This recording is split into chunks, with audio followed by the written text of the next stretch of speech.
नमस्कार, स्वागत है देवभूमि टुडे चैनल पर। तो अभी रूबरू हुए हैं आपके सामने हिमाचल प्रदेश की सुबह की ताज़ा खबरों के साथ। तो इससे पहले खबरों को जाने आपसे निवेदन है, चैनल को आप जरूर सब्सक्राइब करें। तो पेश है आज सुबह के मुख्य समाचार। धर्मगुरु दलाई लामा की प्रार्थना सभा के साथ पर्यटन कारोबार पकड़ेगा रफ्तार। बरसात के दिए जख्मों को भरने के लिए धर्मगुरु दलाई लामा की प्रार्थना सभा मरहम का काम करेगी। 5 और 6 सितंबर को मैक्लोडगंज के मुख्य बौद्ध मंदिर में दलाई लामा की प्रार्थना सभा का आयोजन किया जाएगा। इसके लिए मैक्लोडगंज क्षेत्र के होटल एडवांस में बुक हो चुके हैं। वहीं इससे पर्यटन नगरी मैक्लोडगंज और धर्मशाला में पर्यटकों के आने की शुरुआत हो जाएगी।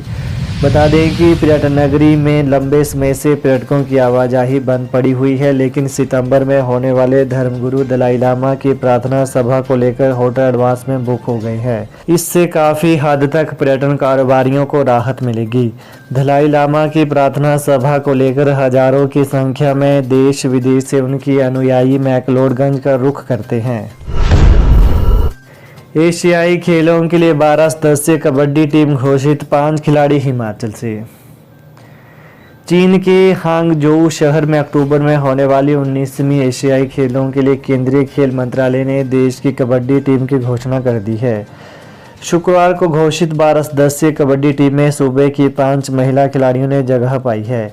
हालांकि इनमें से 3 खिलाड़ी अभी रेलवे के लिए खेल रही हैं। विशेष बात यह है कि 5 खिलाड़ियों में 3 सिरमौर के शिलाई की रहने वाली हैं।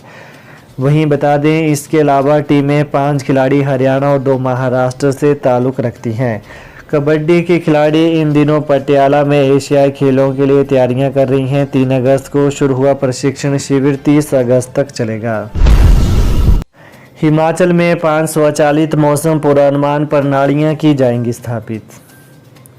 मुख्यमंत्री सुखविंदर सिंह सुक्खू की अध्यक्षता में पिछले कल शिमला में राज्य आपदा प्रबंधन प्राधिकरण की 8वीं बैठक हुई। मुख्यमंत्री ने आपदा के समय जानमाल को कम से कम नुकसान के दृष्टिगत अगर सक्रिय रूप से कार्यवाही पर बल दिया। बैठक में प्राकृतिक आपदाओं से निपटने और इसके लिए तैयारियों से संबंधित विभिन्न उपायों पर विस्तार से चर्चा की गई। बता दें कि प्राधिकरण की यह बैठक करीब 3.5 साल बाद हुई है।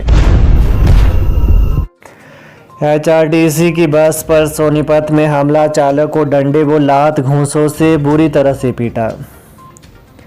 हिमाचल पथ परिवहन निगम सुंदरनगर की जंजैहली दिल्ली बस पर पिछले कल सोनीपत के समीप भालगढ़ में कुछ तथाकथित गुंडा तत्वों ने हमला कर दिया। हमलावर दिल्ली नंबर की कार में सवार होकर आए और उन्होंने बस के आगे कार लगा दी तथा बस पर हमला कर पहले बस के शीशे को तोड़ दिया और बस चालक को लात घूंसों व डंडे से पिटाई कर लहूलुहान कर दिया। वहीं बस चालक ने बड़ी मुश्किल से भागकर अपनी जान बचाई। उधर अचानक हुए इस हमले से बस में बैठी सवारियों में अफरा तफरी मच गई और सवारियां पीछे से आ रही एक अन्य बस में दिल्ली के लिए रवाना हुई। उधर परिचालक गुलशन ने समीप के थाने में पुलिस को घटना की सूचना दी तथा सुंदरनगर बस अड्डा प्रबंधन को भी सूचित किया गया। घटना की सूचना पर भालगढ़ पुलिस की टीम घटनास्थल पर पहुंची और घायल अवस्था में गाड़ी के नीचे छुपे बस चालक खेमराज को नजदीक के अस्पताल पहुंचाया। वहीं पुलिस ने बस पर हमला करने वाले तथाकथित गुंडा तत्वों का पता लगाकर थाने तलब किया। सांसद प्रतिभा सिंह बोली, हिमाचल में राष्ट्रीय आपदा घोषित करे केंद्र। सांसद प्रतिभा सिंह ने नाचन विधानसभा के लोअर नाचन में बाढ़ प्रभावित क्षेत्रों का दौरा कर प्रभावितों से मुलाकात के दौरान उनका हाल जाना। प्रतिभा ने डीनक, लोअर बेहली, तमरोह, दियारगी, चुनाहन, रजावड़ी, जटानल, लोअर पाधारू और अपर पाधारू क्षेत्र में बरसात से घरों, जमीन, सड़क और रास्तों को हुए नुकसान की जानकारी हासिल की। उन्होंने राजकीय वरिष्ठ माध्यमिक विद्यालय रजवाड़ी के भूस्खलन से प्रभावित स्कूल मैदान का जायजा लिया। उन्होंने कहा कि केंद्र सरकार की ओर से प्रदेश को कोई भी विशेष आर्थिक मदद नहीं मिल रही है। अभी तक जितनी भी राशि केंद्र ने घोषित की है वो सब प्रदेश का हक था, जो हर साल प्रदेश को मिलता है। भवारना में भीषण अग्निकांड, प्रवासी मजदूरों के 15 आशियाने जलकर राख।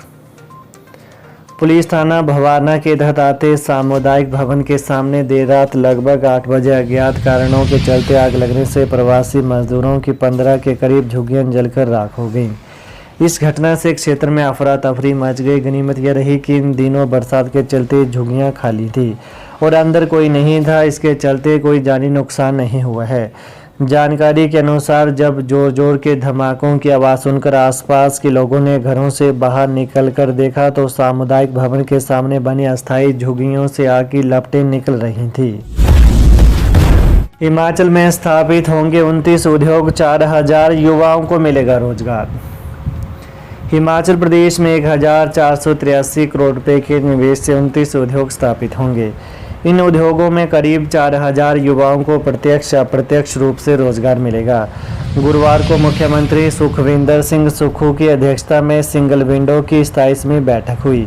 ऊना जिला में इन्फ्यूजन बीएफएस कंपनी हाइड्रोजन और एथेनॉल का निर्माण करेगी और इसके लिए उद्योग लगाएगी। वहीं मैसर्स पीआरसी एग्रोफ्रेश कंपनी शिमला जिले की ठियोग तहसील के गजेड़ी में integrated cold atmosphere pulp processing unit स्थापित करेगी। मुख्यमंत्री ने कहा कि सरकार पर्यावरण संरक्षण के लिए हरित उद्योगों को प्रोत्साहित कर रही है। हिमाचल में 2 रिटायर कर्मियों को पेंशन मिलनी शुरू। एनपीएस के 10,000 करोड़ लेने के लिए दिल्ली जाएंगे कर्मचारी। हिमाचल में 2 रिटायर कर्मचारियों को पेंशन मिलनी शुरू हो गई है। इसमें कांगड़ा के सरदारी धाम तथा मंडी जिला के चिंतराम को पेंशन जारी की जा चुकी है।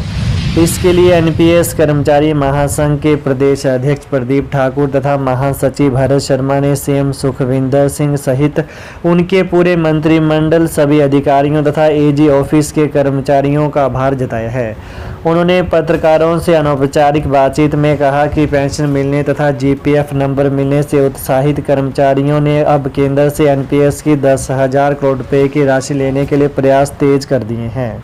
वहीं प्रदीप ठाकुर तथा भरत शर्मा ने कहा कि केंद्रीय कर्मचारियों सहित अन्य राज्य के कर्मचारियों को पुरानी पेंशन दिलाने के लिए एनपीएस कर्मचारी 1 अक्टूबर को दिल्ली में एनएमओपीएस यानी national movement for old pension scheme के बैनर तले महारैली करेंगे। इसमें देश के सभी राज्यों से 5 से 7 लाख कर्मचारी भाग लेंगे, जबकि हिमाचल प्रदेश से इस महारैली में 10,000 से अधिक कर्मचारी हिस्सा लेंगे। आईजीएमसी शिमला में स्क्रब टाइफस से चौथी मौत, 12 नए मामले। Indira Gandhi medical college IGMC में पिछले कल स्क्रब टाइफस से चौपाल की रहने वाली एक 28 साल की युवती की मौत हो गई। इसकी पुष्टि आईजीएमसी के वरिष्ठ चिकित्सा अधीक्षक डॉक्टर राहुल राव ने की है। अस्पताल में 9 दिन के भीतर स्क्रब टाइफस से यह चौथी मौत है। मरने वालों में 3 महिलाएं हैं और 1 युवती है। वहीं इंदिरा गांधी मेडिकल कॉलेज एवं अस्पताल आईजीएमसी में रोजाना हजारों की संख्या में मरीज उपचार करवाने के लिए आते हैं। इनमें सबसे अधिक मरीज मेडिसिन ओपीडी में आते हैं। अस्पताल में पिछले कल भी बुखार के लक्षणों को लेकर मरीज उपचार करवाने आए थे। इसके बाद 26 मरीजों के स्क्रब टेस्ट किए गए, जिनमें 12 की रिपोर्ट पॉजिटिव आई है। हिमाचल बिजली बोर्ड में पदोन्नत होंगे 2500 टीममेट और हेल्पर, नियमों में किया संशोधन। राज्य बिजली बोर्ड में 2500 टीममेट और हेल्पर 10 सितंबर तक पदोन्नत किए जाएंगे। बोर्ड प्रबंधन ने तकनीकी कर्मचारियों के भर्ती एवं पदोन्नति नियमों को संशोधित कर दिया है। नियम संशोधित होने से हेल्पर को सब स्टेशन अटेंडेंट और टीममेट को असिस्टेंट लाइनमैन के पद पर पदोन्नत किया जाएगा। वहीं सब स्टेशन अटेंडेंट और असिस्टेंट लाइनमैन के बिजली बोर्ड में करीब 4000 पद रिक्त हैं। करीब 2500 कर्मी पदोन्नति के लिए पात्र हैं। तो ये हैं प्रातः के मुख्य समाचार। तो प्रदेश की ताज़ा खबरों को पाने के लिए देवभूमि टुडे चैनल को आप जरूर सब्सक्राइब करें। धन्यवाद।